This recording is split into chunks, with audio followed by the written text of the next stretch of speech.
شاہ محمود قریشی کے آباء و اجداد اور مرزا غلام احمد قادیانی کے خاندان کا انگریزوں کی ایجنٹی میں کردار کم و بیش ایک جیسا ہی ہے۔ ان دونوں خاندانوں نے برصغیر میں انگریزوں کے خلاف مسلم مزاحمت کو کچلنے اور انگریزوں کا تسلط مضبوط کرنے میں ہر مدد فراہم کی، اور جبکہ ان میں سے ایک خاندان آج بھی گدی نشین اور سیاست دان بن کر ہم پر مسلط ہے، جبکہ دوسرے خاندان سے ایک کذاب نبی نے جنم لیا اور اس کی باقیات بھی آج تک ہم پر مرزائیوں کے صورت میں مسلط ہیں۔ مخدوم شاہ محمود قریشی کا خاندان سیاسی وفاداریاں بدلنے میں آج بھی کوئی ثانی نہیں رکھتا۔ آخر کیوں یہ ہر بار صلیب کے ساتھ ہی ہوتے ہیں، چاہے وہ برطانوی صلیب ہو یا امریکی؟ بہرحال کبھی ان کی ایسی تصویریں سامنے آتی ہیں جس میں اپنی یہ مریدنیوں کے سر پر دست شفقت رکھتے ہیں، اور کبھی سر سے شرم و حیا اتار کر اسلام اور پاکستان کے دشمن شراب کے نشے میں بدمست ہنری کلنٹن کے ساتھ سر سے سر جوڑے عاشقانہ مزاج دکھا کر ہمارے سر شرم سے جھکا دیتے ہیں۔ صرف پاکستانی پریس ہی نہیں بلکہ مغربی پریس میں بھی بے شمار ایسی تصاویر شائع ہو چکی ہیں کہ موصوف کو یورپی دوروں میں اکثر شراب کی محفلوں میں جام لہراتے دیکھا جا رہا ہے۔ گریفن پنجاب شفٹس لاہور 1909 سے حاصل کردہ ریکارڈ کے مطابق سید یوسف رضا گیلانی کے بزرگ سید نور شاہ گیلانی کو انگریز سرکار نے ان کی خدمات کے بدلے میں 300 روپے خلعت اور سند عطا کی تھی۔ اب جو حوالہ سابق وزیر اعظم گیلانی کا ہے وہی چودھری نثار علی خان کے اجداد چودھری شیر خان کا ہے۔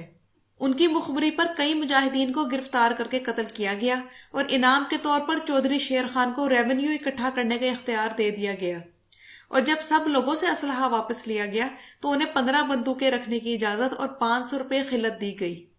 Gujranwala gadgets 1935-36 government of Punjab کے مطابق حامد ناصر چٹھا کے بزرگوں میں سے خدا بخش چٹھا نے جنگ آزادی میں انگریزوں کا ساتھ دیا۔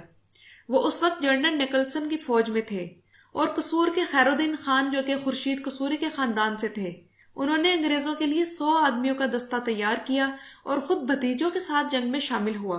انگریزوں نے اسے 2500 روپے سالانہ کی جاگیر اور 1000 روپے سالانہ پینشن دی۔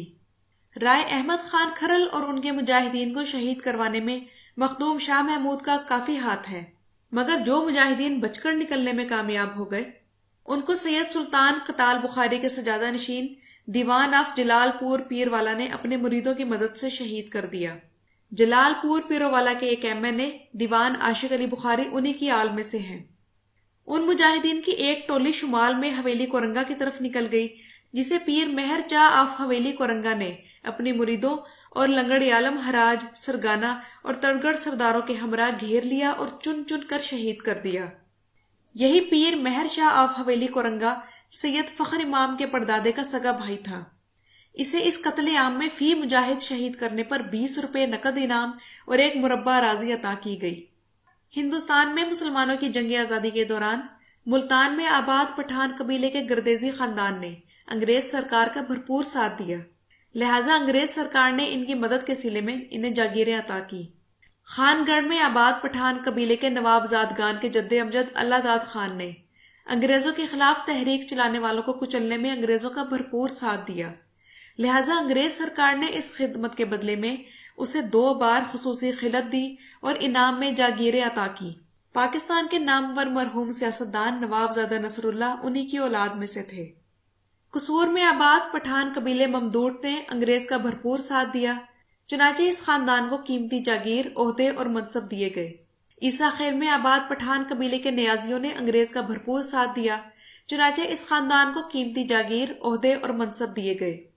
راجن پور میں آباد بلوچ قبیلے مزاری کے سردار امام بخش مزاری نے کھل کر انگریزوں کا ساتھ دیا، لہٰذا انگریز سرکار نے انگریز کی مدد کرنے کے صلے میں اسے سر کا خطاب دیا اور جاگیریں عطا کی۔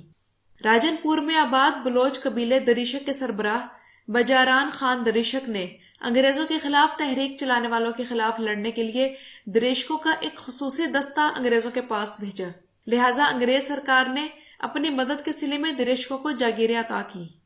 مکھڈ شریف کے عربی نژاد پیروں نے انگریز کا بھرپور ساتھ دیا، چنانچہ اس خاندان کو قیمتی جاگیر، عہدے اور منصب دیے گئے۔ لاہور میں آباد اہل تشیع ایرانی نسل قزل باش سردار علی رضا نے ایک گھڑ سوار دستہ تیار کر کے جنگ آزادی میں لڑنے والے مسلمان اور ہندو سپاہیوں کے خلاف انگریز کو بھیجا۔ اسی دستے کے ساتھ علی رضا کا بھائی محمد تقی خان تھا جو مجاہدوں کے ساتھ لڑائی میں مارا گیا۔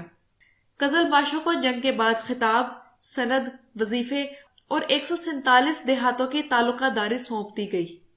لاہور کے کلن شیخ خاندان کے سربراہ شیخ امام دین نے جنگ آزادی میں 2 دستے خصوصی طور پر دہلی بھجوائے جنہوں نے حریت پسندوں کا خون بہایا۔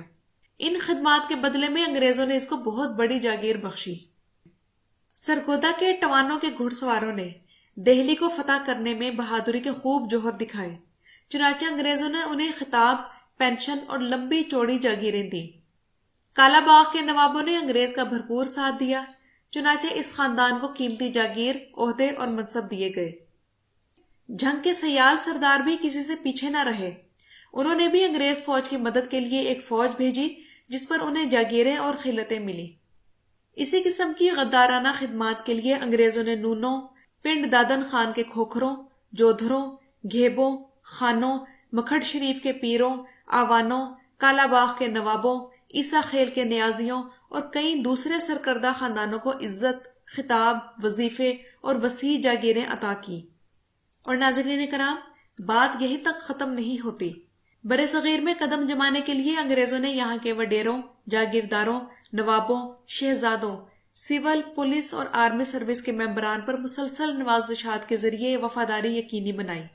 اس کا نتیجہ یہ نکلا کہ انگریزوں کے منظور نظر یہ افراد ایک تو عوام کو قابو میں رکھتے تھے، پھر انگریزوں نے ان لوگوں کو یہ ترغیب دی کہ یہ اپنے بچوں کو پڑھائیں، کیونکہ یہ لوگ ایک طویل عرصے سے انگریزوں کی خدمت بھی سر انجام دے رہے تھے اور وفاداری کے لحاظ سے بھی قابل اعتماد تھے۔ اس لیے انگریزوں نے ان کے بچوں کے لیے خصوصی تعلیم کا بندوبست کیا اور ان کے لیے چیفز کالج جیسے کئی ایلیٹ تعلیمی ادارے کھولے۔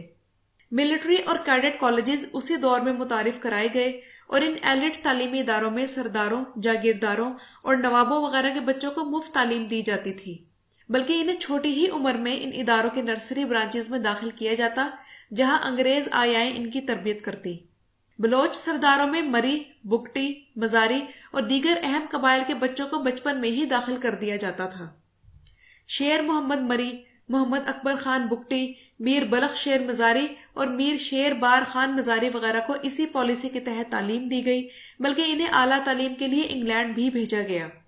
ایسے لوگوں کو تعلیم دینے سے انگریزوں کو 2 اہم فائدے ہوئے۔ ایک تو ان لوگوں نے انگریزی پرچم اپنے اپنے علاقوں میں بلند رکھا اور انگریزوں کو کسی قسم کی بغاوت کا خطرہ نہ رہا۔ دوسرا فائدہ یہ ہوا کہ اس دور میں تحریک آزادی زور پکڑ رہی تھی اور یہ لوگ تحریک آزادی کے سخت مخالف تھے، مگر انگریزی اسکولوں کے تعلیم یافتہ یہ نواب زدگان انگریزوں کا آخری سہارا تھے، اور انگریزوں نے بڑی چالاکی کے ساتھ انہیں تحریک آزادی کے سرکردہ رہنماؤں میں شامل کر دیا۔